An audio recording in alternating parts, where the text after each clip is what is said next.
Anyway, so Bob Skinner and I, we would go work on anybody's car just for the experience. Go help. We were involved in lots of projects, and anyway, at some point we run out of brains and we jump the fence, so to speak, and we're going to build this dragster. But then, well, gee, wonder how we're going to build it. We don't know how to build it. But there was all these older guys that did know how to build it, and so we'd go around from garage to garage and ask questions till they'd throw us out, and we'd go to the next garage and ask questions till they'd throw us out.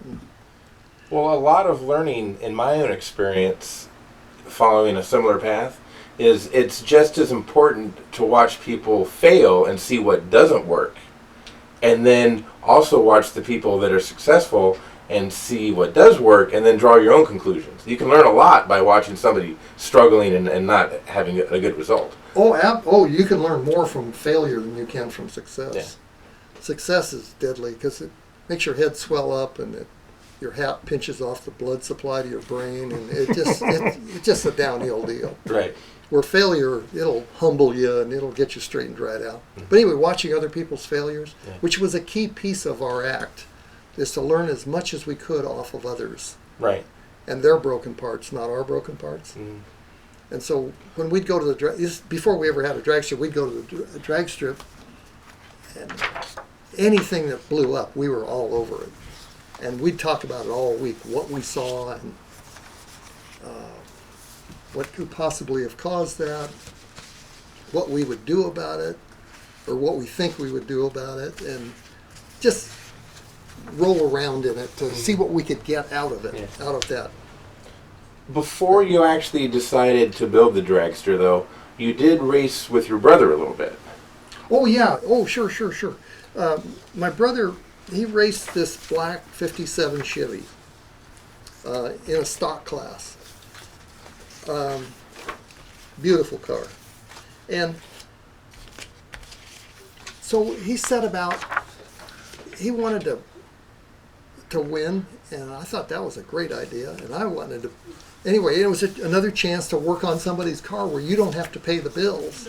I guess sort of being in charge of the motor or helping with the motor or whatever. And my brother would take it every week. He would take his car to Les Ritchie, who was later became super stock, early stock car drag race guy that was very famous. He owned a dyno shop in West Covina. And my brother would drive all the way from Santa Monica out to West Covina and have his car dynoed in the morning, then go to the drag strip and race in the afternoon, evening, right, over there. And so that way we had numbers for our experiments, what we were doing, what was getting tried, plus you had the benefit of all the knowledge that could be gained from these older guys, right? Because these guys were quite a bit older. And anyway, my brother got to where he just won everything in his class. And then the classes changed as it started out. There was about, 4 or 5 classes, A through A stock, B stock, C stock, down to maybe E. And then later it went to Z, I guess. I mean, there was, as Detroit was getting into the high performance deal, there was more variations. And anyway. Right. Well, this was a very pivotal time because this was also your first exposure to rules and regulations, and more importantly, the politics of somebody with a pencil can immediately make you irrelevant. Good point.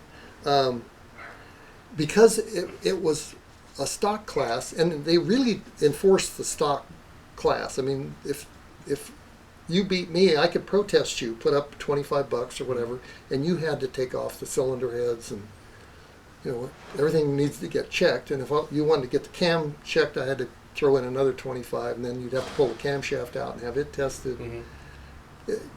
But it was policed very well. Yeah, but beyond that, if I had the factory behind me, I could change your horsepower rating. I could change my horsepower rating. No, well, that came later. Yeah, but that. Okay, yeah, let's get to that. But that's a little bit further down the road. The rules were very specific, and it was policed very well. And you could see that I'm trying to get at here. You had to play within the rules, and you had to make whatever advantage you had needed to be not visible. Yeah, don't advertise. Well, Keep- yeah, don't make it show. Yeah. Right, if possible, and all things that came into play when we started to build our dragster, because these were all these things would figure in. But also, what turned my brother against drag racing was, I believe it's this run. This is the Indy Nationals in 1961, the Summer Indy Nationals. And that other car is a Chrysler, and it's a Ram Charger team car. By this time, Chrysler is supporting their employees through this Ram Charger deal. I don't know what all that amounted to, but they had resources that you didn't have. And Chrysler, as I remember it, it was advertised, the stock classes were based on advertised weight divided by advertised horsepower. So it would be pounds per horsepower, or horsepower per pound, whichever way you want to look at it. And that's how, and so Chrysler reduced the horsepower ratings and upped the weight ratings, or maybe just reduced the horsepower, I'm not sure. But they just fudged it a little bit. And then that made me aware that the man with the ballpoint pen could put you out of business, and it really irritated me that they were beating the kids out of their candy bars. Us being the kids, I guess. So anyway, my brother ends up losing this race by this much, and my brother said, "That is it.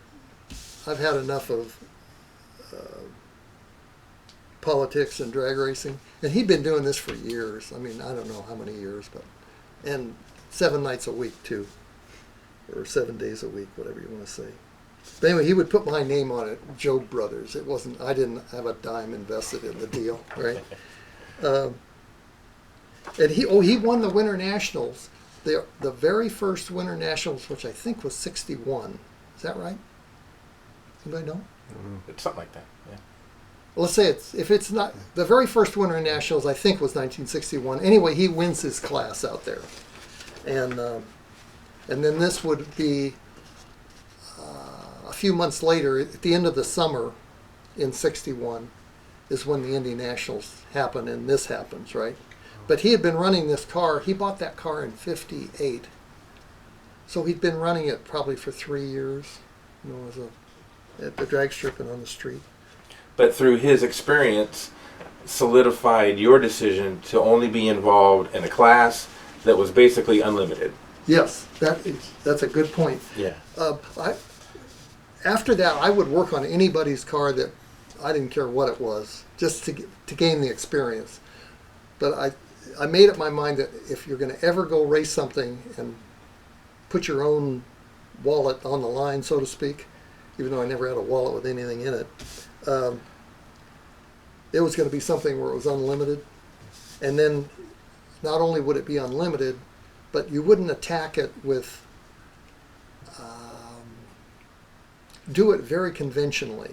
Stay away from the oddball 2-engine, 3-engine, dual axle. Yeah, you wanted what the majority of everybody else had, so if they tried to regulate you, they would end up regulating everybody. Yes, exactly. Yeah, so they couldn't single you out. And a lot of people were chasing these, if we can, remember there were a lot of 2-engine cars, and even some 3-engine, and the odd 4-engine, which would only be Ivos, I guess. No, there were more than that. There was a Mustang, funny car with 4 Fords in it, wasn't there? I don't know. I think there was, from Illinois. The guy who bought some of Ivo's cars, can't think of his name. Anyway, stay away from the oddball stuff was part of the plan. Mm-hmm. Don't have anything showing that the man with the ballpoint pen can take out. To back up slightly, you once made some rather nice comments about this car and what this represented at this point in drag racing, where it was up to the builder's interpretation of what he wanted to run. You could run. This happens to be a rear engine car, which at the time was, kind of revolutionary. But it was a lot of backyard engineering, a lot of junkyard parts, a lot of rung what you brung, and just the purity of it was attractive to you, correct? Yes, that's exactly right. Look at this car. It's rear engine. Talk about being ahead of your time, huh? How about the rear wheels? How close they are together? The wheels just kept coming closer and closer together all through the 50s, 60s. Later, there were a few dragsters. The Sandoval brothers had a dragster where they brought the wheels in so much that they had to move the driver back and put the feet in between the wheels. I've got movies of that car going down the track. That's going to be on here. Beautiful. But anyway, these guys have got it all. You might say, well, some of the mechanical, the construction, physical strength part maybe got overlooked, but hey, But this was so typical of the era. Like these three guys, one guy may have owned the engine, one guy may have owned the chassis, the other guy may have thrown a couple bucks into it, but it was always a group of guys. Oh, absolutely. Yeah. And usually different. Or like a car club might have owned the car, kind of thing. The car club ones usually weren't real successful because they get politics, they get too many people involved. But the 2 and 3, even 4 people on a team, they could make things happen. And like in this case, let's say all 3 of these guys that is the team. 3 worked pretty good. 2 worked excellent. 3 was a pretty nice combination. Had a couple of drawbacks, but I mean that's just beautiful drag racing ingenuity right there. I remember when this got posted on one of the drag racing groups. It just made my day to see that. Oh, I remember, and that's why I printed it out. It was wonderful. Yeah. And this is back east stuff. I think these guys seemed like it was maybe Illinois or. Boy, there's some crafty people around, And the Midwest is full of them. When you think of where everything comes from. Well, it's all like those blacksmithing skills. If you can raise a barn and shoe a horse, you can build a dragster. Absolutely, that farmer mentality. Those guys are tough. Yeah. They're the best. Yeah.